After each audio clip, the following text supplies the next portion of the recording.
Hello guys, कैसे हैं आप लोग। तो आज का जो हमारा टॉपिक है वो रहेगा वायरस। और थोड़ा सा ब्रीफ हम लोग पढ़ेंगे वायरस के बारे में। वायरस क्या होता है, क्या इसके कैरेक्टरिस्टिक्स होते हैं, कैसा इसका स्ट्रक्चर होता है, ये सारी चीज़ें हम लोग देखेंगे। तो सबसे पहले वायरस, इसके कुछ जनरल कैरेक्टर्स मैं आपको बताऊंगा। और सबसे पहले बात करते हैं ये होता क्या है। वायरस होता है एक non cellular obligate parasite. Obligate parasite वो होता है जो एज ए पैरासाइट किसी होस्ट की बॉडी पे रहता है।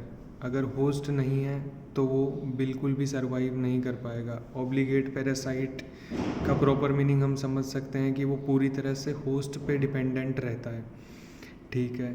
अब वायरस में क्या क्या जेनेटिक मटेरियल हो सकता है, इसमें डीएनए भी हो सकता है, इसमें आरएनए भी हो सकता है, लेकिन इसमें दोनों एक साथ नहीं होते। अब अकॉर्डिंग टू एनसीईआरटी इसके कुछ जनरल कैरेक्टर्स की हम बात करेंगे और इसके इन्वेंशन की बात करेंगे। तो इसका इन्वेंशन कैसे हुआ, कैसे ये टर्म वायरस आया, कैसे पता चला सबको। तो सबसे पहले बात करते हैं लुईस पास्चर की। 1884 में इन्होंने पता लगाया जो डिजीज़ है, एक बहुत ही फेमस डिजीज़ है रेबीज़, वो किसी वायरस से होती है। उसके बाद में 1890 में दो फेमस साइंटिस्ट थे, बीजरनिक और इवानोव्स्की। उन्होंने पता लगाया कि टोबैको में जो डिजीज़ होती है, most common disease tobacco plant में जो होती है वो होती है टीएमवी की वजह से। टीएमवी की फुल फॉर्म है टोबैको मोज़ेक वायरस।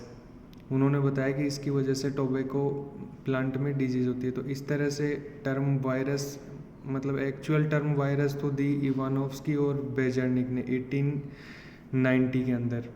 ठीक है। इसके बाद हम बात करते हैं, इसमें एक टर्म आता है वायरोलॉजी। कॉमन टर्म है study of virus is called virology.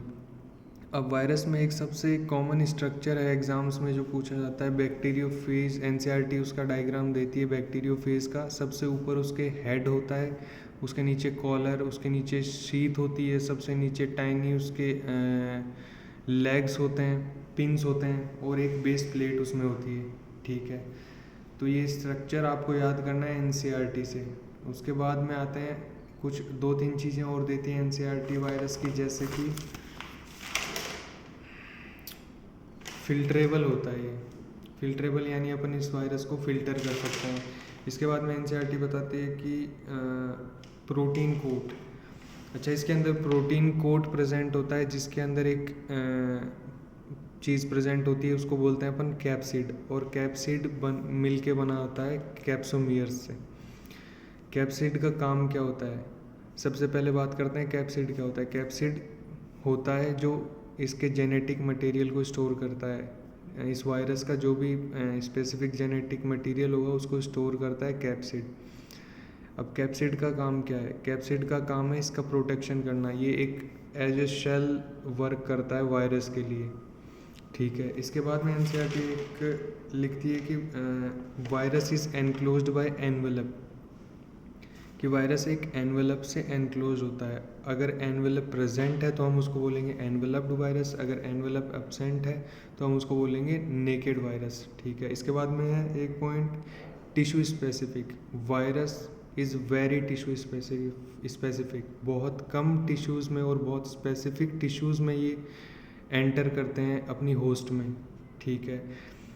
एक बेसिक सी बात, अगर होस्ट है इनके पास तो वायरस है, अगर होस्ट नहीं है तो वायरस नहीं है। अगर होस्ट है तो वायरस को हम एज ए लिविंग कंसीडर कर सकते हैं। सब कुछ ये अपना अपना फूड सब कुछ होस्ट से इनटेक करता है, और ये धीरे धीरे अपने होस्ट को हार्म करता है। मोस्ट ऑफ द वायरस धीरे धीरे अपने होस्ट को हार्म करते हैं और इन द लास्ट ये उसको ख़त्म कर देते हैं।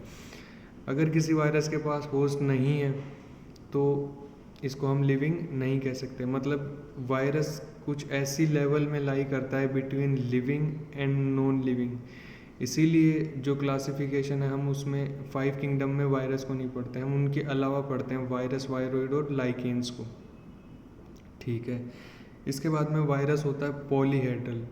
पॉलीहेड्रल का मीन्स किसी भी वायरस का आप स्ट्रक्चर उठा के देखोगे, इसमें बहुत सारी प्लेन्स होती हैं। बहुत सारी प्लेन्स का प्रेजेंट होना इज कॉल्ड पॉलीहेड्रल। बहुत सारी प्लेन्स का प्रेजेंट होना क्या होगा, पॉलीहेड्रल। ठीक है। इंपॉर्टेंट पॉइंट जो था वो मैंने आपको बता दिया। वायरस के अंदर या तो डीएनए या फिर आरएनए, दोनों में से एक प्रेजेंट होगा। दोनों एक साथ कभी किसी वायरस में प्रेजेंट नहीं होते। डीएनए और आरएनए के डिफरेंस एनसीईआरटी देती है। DNA double stranded, RNA single stranded. DNA का कोइलर स्ट्रक्चर, आरएनए का सिंगल लीनियर स्ट्रक्चर, ऐसे डिफरेंस वो आप एनसीईआरटी से याद करेंगे। इसके अलावा इसमें है एक लाइन आती है, virus are the non living agent that infect all types of life form. Board में एक बहुत बार क्वेश्चन आता है, इस लाइन को डिस्क्राइब करना होता है, तो कैसे? वायरस नॉन लिविंग एजेंट है, ठीक है। अगर इसको कोई होस्ट मिल गया तो उसको ये धीरे धीरे हार्म करता है। इसको कोई क्रॉप मिल गई, इसको कोई प्लांट मिल गया, ये धीरे धीरे अपना फूड इनटेक करने के लिए उसको ये रेगुलरली हार्म करता जाता है और इन द लास्ट उस चीज़ को ये फिनिश कर देता है। इसीलिए ये बोला गया, virus are the non living agent that are harmful in many ways. तो इसी के साथ बहुत ही छोटा सा टॉपिक है वायरस, लेकिन हर 2-3 साल में एक क्वेश्चन इससे कंफर्म आता है, तो इसको एक बार एनसीईआरटी से सब लोग रीड ज़रूर कर लेंगे। और इसके बाद में हम लोग पढ़ते हैं चैप्टर 3 बहुत ही जल्दी एनसीईआरटी का, और फर्स्ट यूनिट का डाइवर्सिटी इन लिविंग वर्ल्ड का। Okay, thank you.